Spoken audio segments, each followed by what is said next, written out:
Shalom, selamat bertemu kembali dalam acara renungan setiap Rabu Gereja Gerakan Pentakosta Maranatha Cimahi. Saudara, mari sama-sama sebelum kita mendengarkan atau kita membaca Alkitab dan mendengarkan penguraiannya, mari kita berdoa. Bapa di dalam surga, terima kasih banyak untuk hidup ini. Terima kasih untuk pemeliharaan Tuhan dan juga semua karya Kristus yang boleh kami alami. Kami boleh mendapatkan pengampunan, kami boleh takut akan Tuhan, dan secara khusus ada firman Tuhan yang bisa kami baca, kami mendengarkan renungan, kami mendengarkan penguraiannya. Berkati Tuhan, berkati kami ya Tuhan, tolong kami supaya kami maju dalam iman, makin bertambah pengetahuan kami tentang apa yang harus kami ketahui dalam Alkitab. Walaupun mungkin berulang, tetapi kami sadar kami memerlukan firman tiap-tiap hari. Dalam nama Yesus kami berdoa. Amin. Bapak, Ibu, dan Saudara yang dikasihi oleh Tuhan Yesus. Firman Tuhan pada hari ini saya ambil dari Yesaya pasal 43 ayat 4a. Yesaya 43 ayat 4a. Oleh karena engkau berharga di mataku dan mulia, dan aku ini mengasihi engkau. Oleh karena engkau berharga di mataku, kata firman Tuhan, engkau mulia, maka aku mengasihi engkau. Tulisan Nabi Yesaya ini, kalau kita melihat judul perikop yang ditulis oleh Lembaga Alkitab Indonesia, Allah adalah satu-satunya penebus. Saudara, rasa tidak berharga itu menjadi pemikiran seseorang apabila dia mendapat penolakan. Pendapatnya tidak diterima dan selalu tidak diterima. Atau dia dalam posisi keadaan ekonomi yang sangat terpuruk. Dalam satu keluarga, saudara, ya, ada yang abang-abangnya, kakak-kakaknya mempunyai penghasilan yang sangat baik, sedangkan anak bungsu ini dia tidak mempunyai pekerjaan, tapi dia menjaga ibunya. Dia merasa bahwa dia tidak seperti daripada kakak-kakak dan abang-abangnya. Dia merasa rendah diri. Tetapi dalam perjumpaannya dengan Tuhan Yesus, saudara, dia menjadi hamba Tuhan. Ayat firman Tuhan ini berbicara sama dia. Oh, dalam keadaan yang seperti itu, ia mengerti dan tahu bahwa Allah menghargai dia. Ukuran Allah bukan melihat kekayaan, melihat kemiskinan, melihat keberadaan tubuh yang gagah, atau ukuran-ukuran yang dibuat oleh manusia mengenai keberhasilan. Seorang anak ini bertemu dengan Yesus ketika dia mempersiapkan dirinya untuk gantung diri. Tetapi dia tertarik dengan buku yang ditulis oleh Billy Graham. Dan kemudian hatinya terbuka kepada Tuhan Yesus. Mulai sejak itu dia punya hubungan dengan Tuhan Yesus. Dia mendapatkan ayat ini. Dan dia mengambil diri, mengambil keputusan untuk menjadi pelayan Tuhan dalam satu proses. Saya memikirkan bahwa si Abraham dengan Sarah, ya, walaupun ada janji Tuhan, tetapi secara manusia dia juga berpikir. Ketika Tuhan berfirman dalam Kejadian pasal 12 bahwa ia akan menjadi bapa, keturunannya akan menjadi banyak, siapa yang memberkati dia akan diberkati, siapa yang mengutuk dia akan dikutuk. Tapi dalam perjalanan tahun-tahun hidupnya, tidak ada anak yang datang dalam kehidupan rumah tangga mereka. Nah, secara manusia, saudara. Wah, kapan hadirnya seorang anak? Pada awal-awal pernikahan itu bisa jadi bahwa Sarah belum tahu bahwa dia mandul.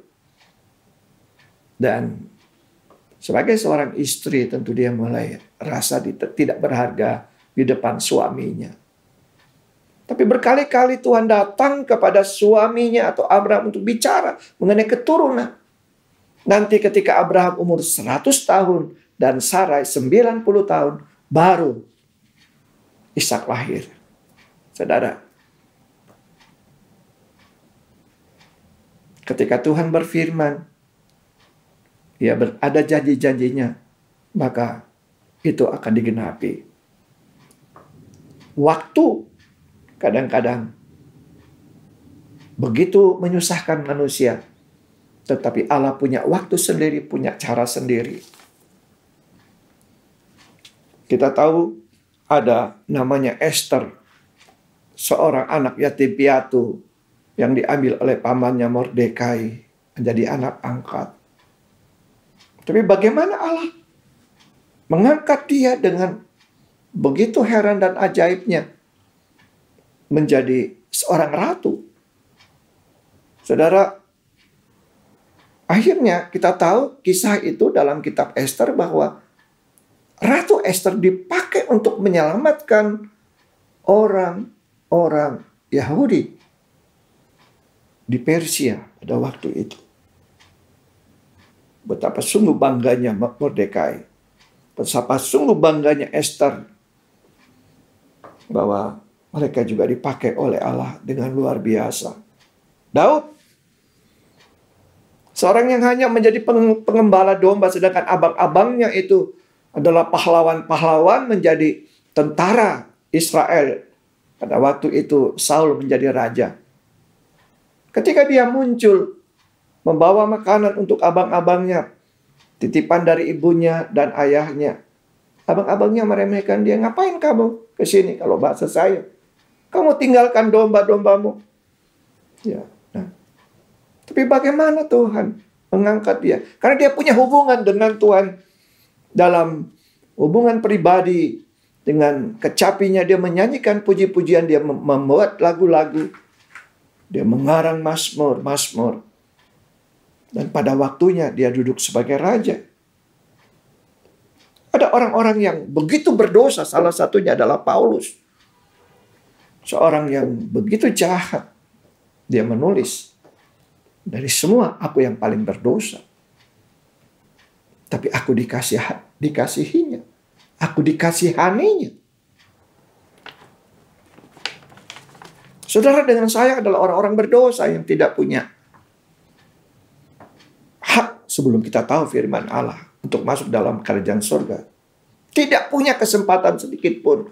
Karena di surga tidak ada dosa sekecil apapun. Di sana kekudusan Allah, kesucian Allah.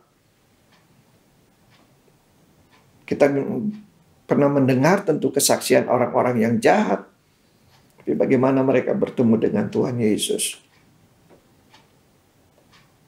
Harga emas saat ini kalau tidak salah emas 23 itu 560-an. Sedangkan emas 24 karat itu 900 lebih. Ya. Betapa enaknya ya kalau kita punya emas banyak. Punya ketika masa sulit. Wah, itu kita jaga betul-betul. Tapi uniknya, lucunya, ada ibu-ibu begitu. Kemana-mana dia pakai. Apalagi kalau ada pesta, saudara. Wah, kalau ada pesta keluar semua yang dimiliki. Ya. Orang Batak bilang, maaf. Dalam satu kesaksian ibu, saya perlu punya tai kucing katanya. Saya tidak mengerti tadinya.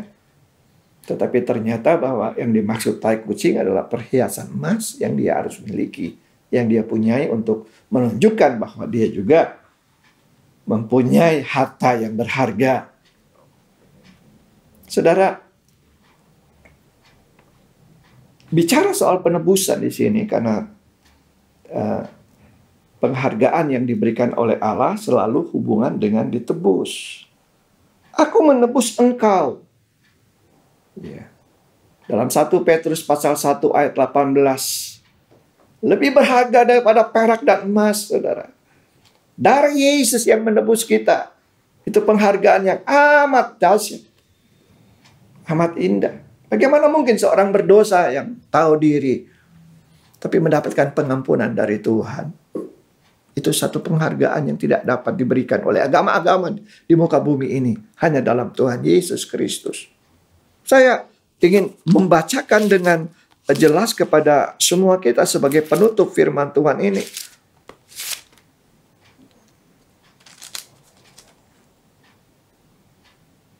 Sebab kamu tahu bahwa kamu telah ditebus dari cara hidupmu yang sia-sia. Yang kamu warisi dari nenek moyangmu itu. Bukan dengan barang yang fana. Bukan pula dengan perak atau emas. Melainkan dengan darah yang mahal.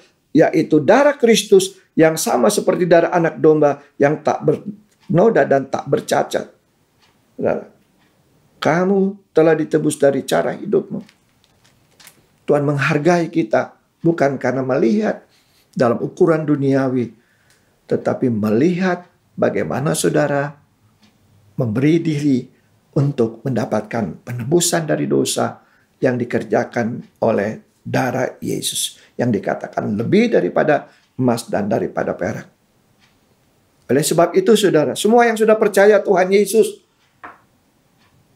kalau dia seorang suami atau dia seorang ayah, atau dia seorang pelayan Tuhan, sebagai gembala, sebagai majelis, dia harus mempunyai sikap menghargai manusia lain.